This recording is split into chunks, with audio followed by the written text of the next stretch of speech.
حبیب اپنی زوجہ کے ساتھ کھانا تناول کر رہے تھے. پوچھا کون ہے دروازے پر؟ آواز آئی انا برید الحسین، میں حسین کا قاصد ہوں. ہاتھ پیر پھولنے لگے. حسین کا قاصد؟ حسین کا کوئی پیغام آیا ہے؟ سب کچھ چھوڑ کے دروازے کی طرف دوڑے. آگے بڑھ کر امام حسین کا خط لیا، آنکھوں سے لگایا، سینے سے لگایا، بوسہ دیا اور خط کو پڑھنا شروع کیا. خط میں یہ لکھا تھا جو میں نے بیان کیا. گھر میں داخل ہوا تو زوجہ نے بڑھ کر پوچھا حسین نے خط بھیجا ہے؟ حسین نے خط بھیجا ہے؟ کہاں حسین نے خط بھیجا ہے؟ خیریت ہے؟ میرا دل کر رہا ہے عجب نہیں، زبان حال میں ہم تو کر سکتا ہوں نا. عجب نہیں، زوجہ نے کہا علی اکبر کی شادی کی دعوت ہے. مگر کیا بتائے حبیب؟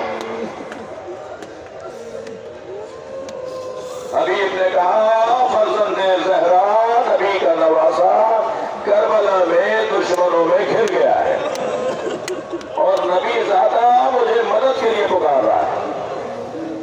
تو زوجہ نے کہا پھر کیا ارادہ ہے، کب نکلنا ہے؟ تو کل میں زوجہ کا امتحان لینے کے لیے کہا میں بوڑھا ہو گیا ہوں، میں کیا مدد کروں گا؟ تو بس یہ جملہ سنا تو زوجہ کھڑی ہوئی اور چادر سر پہ رکھ کے کہنے لگی تم نہیں جا سکتے تو مجھے جانے دو. اجرکم اللہ، اجرکم اللہ. تم نے خود تو بتایا ہے کہ اس میں زینب کے آنے کی خبر بھی ہے. حبیب نے کہا یہ کیسے ممکن ہے؟ نبی زیادہ مجھے بلائے اور میں مدد کو نہ جاؤں؟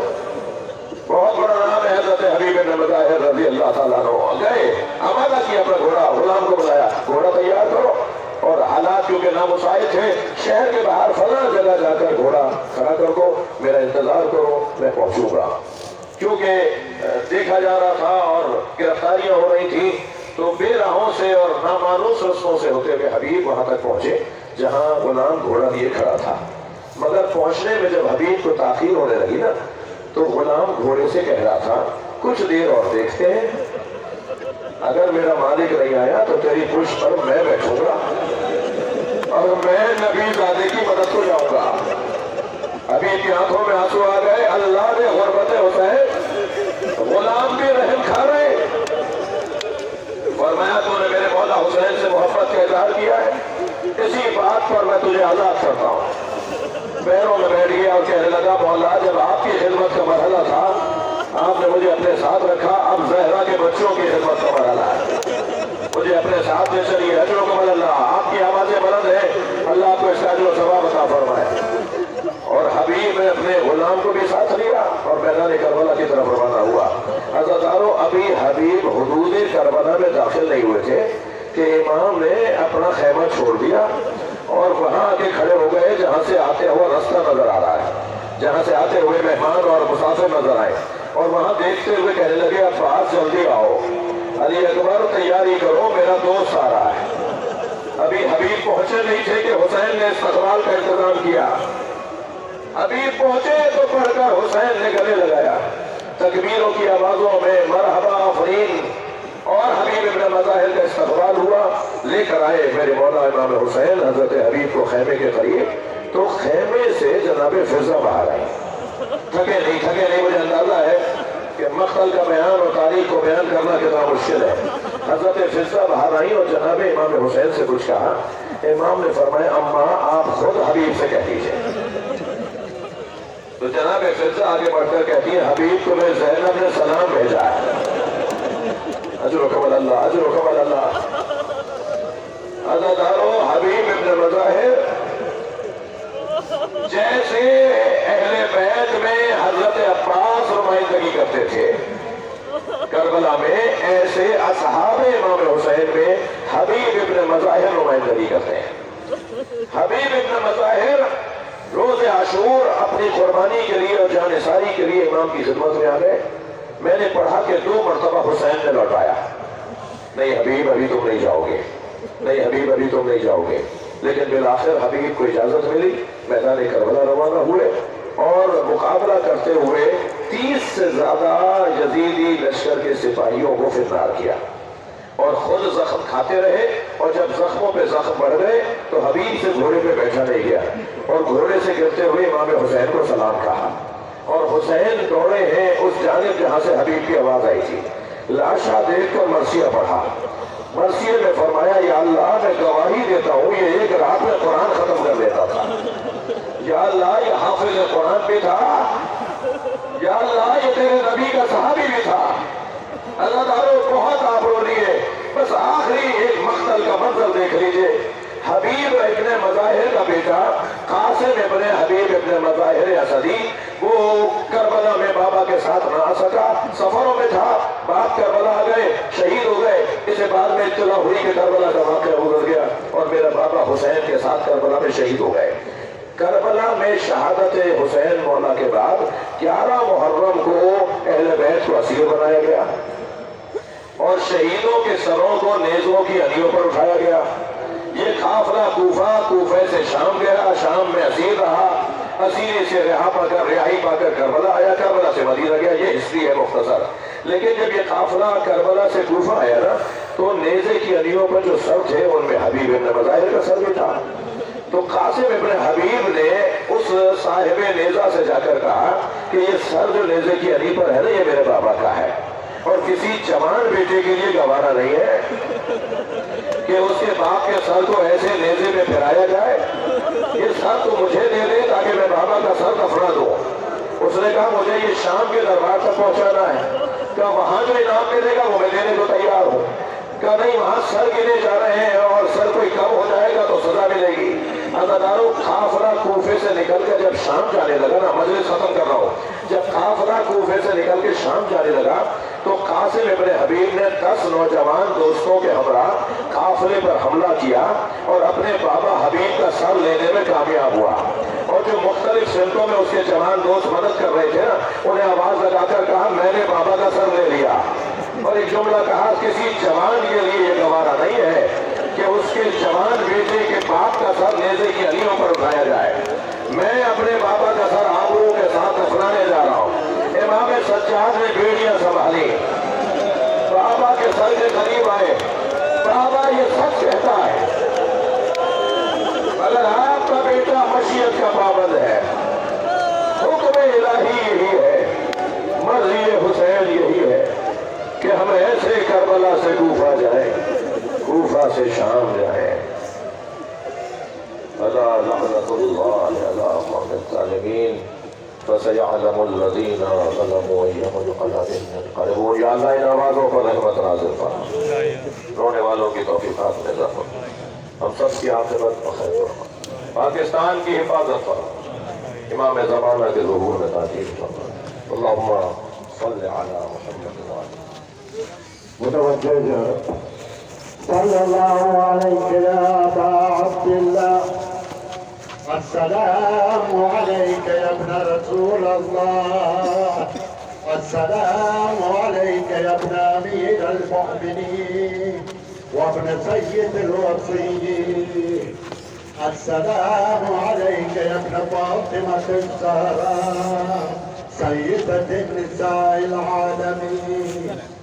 السلام على أخيك الحسن وعلى 9 المعصومين من ذريتك وبنيك, وعلى الخصوص أخيك بالفضل العباس الشهيد المظلوم, وعلى أختك المصائب زينب عليك مني سلام الله, وعلى ولديك العليين الشهيدين علي الأكبر وعلي الأصغر وابن أخيك قاسم بن الحسن ومسلم بن أخيه وخاني بن عروة وحبيب بن المظاهر والحر الشهيد الرياحي.